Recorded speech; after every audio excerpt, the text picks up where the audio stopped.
প্রিয় শহর। বহু বছর আগে ঢাকা বিশ্ববিদ্যালয়ে যখন পড়তাম, বগুড়াতে বেড়াতে এসেছিলাম। বগুড়াতে আমার বন্ধু বান্ধবরাও আছে। আমি এখানে আসতে পেরে সত্যি খুবই আনন্দিত। আপনারা জানেন আমি এখানে কেন এসেছি।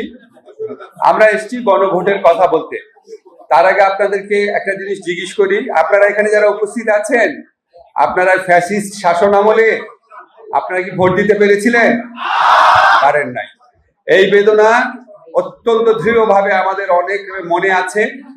গত 3টা ইলেকশনে 15টা বছর ফ্যাসিস্ট সরকার কাউকে ভোট দিতে দেয় নাই। একবার করেছে রাতের ভোট, একবার করেছে প্রতিদ্বন্দ্বী ছাড়া একক ভোট, আরেকবার করেছে আপনার আমি দামির একটা ভুয়া ভোট। বাংলাদেশের মানুষকে 15 বছর যাবৎ ভোটাধিকার থেকে বঞ্চিত রেখে নিজেরা নিজেদেরকে ইলেক্টেড ঘোষণা করে বাংলাদেশের মানুষের উপর নির্মম নির্যাতন চালিয়ে দেশকে অন্য দেশের কাছে বিক্রি করে দিয়ে তারা অবৈধভাবে ক্ষমতা ভোগ করেছিল। আজকে জুলাই গণ অভ্যুত্থানে আমাদের ছাত্র জনতার অসীম আত্মত্যাগী ভূমিকার কারণে আমরা একটা নতুন সময়ে উপস্থিত হয়েছি, যেখানে আমাদের ভোট দেওয়ার সুযোগ সৃষ্টি হয়েছে। এই সুযোগ কোনোভাবেই হারানো চলবে না। ভোট দেওয়া মানে হচ্ছে আপনার সরকার আপনি নির্ধারণ করবেন, আপনার জনপ্রতিনিধি কে হবে, কে সংসদে গিয়ে আপনার কথা বলবে, সেটা আপনি ঠিক করবেন। এটা আগে ঠিক করতো শেখ হাসিনা একজন ব্যক্তি, এখন বাংলাদেশের 18 কোটি মানুষ সেটা ঠিক করবে। ঠিক আছে, কাজেই আমরা অসাধারণ একটা নির্বাচন অনুষ্ঠান করার চেষ্টা করব।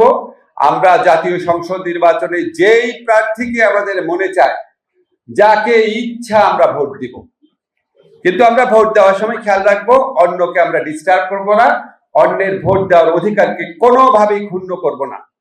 অন্যকে যদি ভোট দিতে বাধা দেন বা ক্ষুণ্ণ করেন, তাহলে আপনি শেখ হাসিনা হয়ে গেলেন। আমরা কি কেউ শেখ হাসিনা হতে চাই?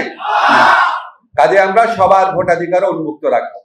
এবার গণভোটের প্রসঙ্গে আপনাদের কিছু কথা বলি, আপনারা এটা খুব ভালো করে মনে রাখবেন। এবারে নির্বাচনে 2টা ঐতিহাসিক ঘটনা ঘটছে। একটা হচ্ছে প্রথমবারের মতো প্রবাসী ভাইরা ভোট দিতে পারছে। সেকেন্ড হচ্ছে প্রথমবারের মতো জাতীয় নির্বাচন এবং গণভোট একসাথে অনুষ্ঠিত হচ্ছে। গণভোটটা কি এবং কেন? দেখেন, আমরা যখন দায়িত্ব গ্রহণ করেছিলাম জুলাই গণ অভ্যুত্থানের পর, আমরা বলেছিলাম আমাদের 3টা প্রধান কাজ। একটা হচ্ছে সংস্কার, একটা হচ্ছে বিচার, গণহত্যাকারীদের বিচার, আর একটা হচ্ছে নির্বাচন।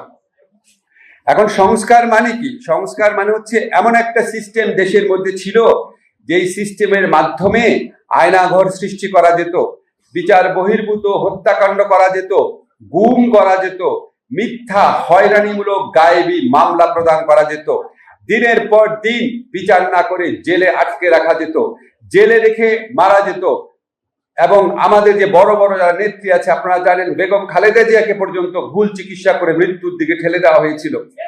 এই ধরনের ঘটনা বাংলাদেশে যেন না ঘটে, বাংলাদেশে যেন দুর্নীতি না হয়, বালিশের দাম যেন 12,000 টাকা না দেখায়, 10টা পদ্মা সেতু যেখানে করা যায় সেই টাকা দিয়ে যেন 2টা 3টা পদ্মা সেতু না বানায়, যাতে দেশের টাকা বিদেশে পাচার না হয়, যাতে বাংলাদেশ ব্যাংক লুট না হয়, যাতে ভারতের কাছে আমাদের নতজানু হয়ে থাকতে না হয়। এই সমস্ত জিনিস এনশিওর করার জন্য আমাদের দেশের আইন, নীতি এবং প্রতিষ্ঠানে অনেক কিছু পরিবর্তন প্রয়োজন ছিল। যেসব পরিবর্তন আমাদের সরকারের পক্ষে সম্ভব আইন প্রণয়ন করে, ইনশাআল্লাহ তার অনেক কিছু আমরা করেছি।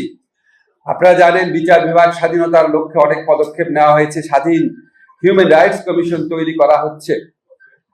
আমাদের এখানে ফৌজদারি কার্যবিধি, দেওয়ানি কার্যবিধির অনেক সংস্কার হয়েছে, লিগাল এইডকে সম্প্রসারিত করা হচ্ছে। কিন্তু আরো বড় বড় সংস্কারের জন্য সংবিধানের পরিবর্তন প্রয়োজন। সংবিধান পরিবর্তন করার মতো ক্ষমতা অন্তর্বর্তীকালীন সরকারের নাই, কিন্তু আমাদের যে ক্ষমতা ছিল সেটা প্রয়োগ করে আমরা কোথায় কোথায় পরিবর্তন দরকার, বড় পরিবর্তন দরকার, সেটা সকল রাজনৈতিক দলের সাথে আলোচনা করে আমরা ঠিক করেছি জুলাই সনদে। এখন রাজনৈতিক দলগুলা ঐক্যমত পোষণ করেছে, সরকারও চায়, কিন্তু জনগণের তো মতামত দেওয়া হয় নাই। জনগণের মতামত নেওয়ার জন্যই এই গণভোটের আয়োজন করা হচ্ছে। সেখানে হ্যাঁ ভোট থাকবে, না ভোট থাকবে।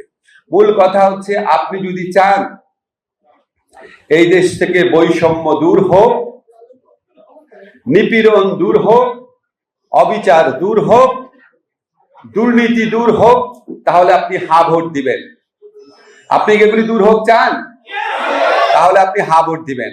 আর আপনি যদি চান শেখ হাসিনার আমলের মতোই বাংলাদেশে দুর্নীতি চলুক, বৈষম্য চলুক, সরকারি দল একচ্ছত্রভাবে সকল ক্ষমতা ভোগ করুক, যখন ইচ্ছা সংবিধান পরিবর্তন করুক, বড় বড় খুনিকে একটা সরকার ক্ষমতা এসে মাফ করে দেখ, এই সমস্ত অন্যায় অবিচারের যদি আপনি পক্ষে থাকেন তাহলে আপনি না ভোট দিবেন।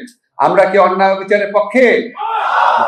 কাজে আমরা এই দেশ থেকে দুর্নীতি, অনিয়ম, অবিচার, শোষণ, বৈষম্য দূর করার জন্য কি ভোট দিব?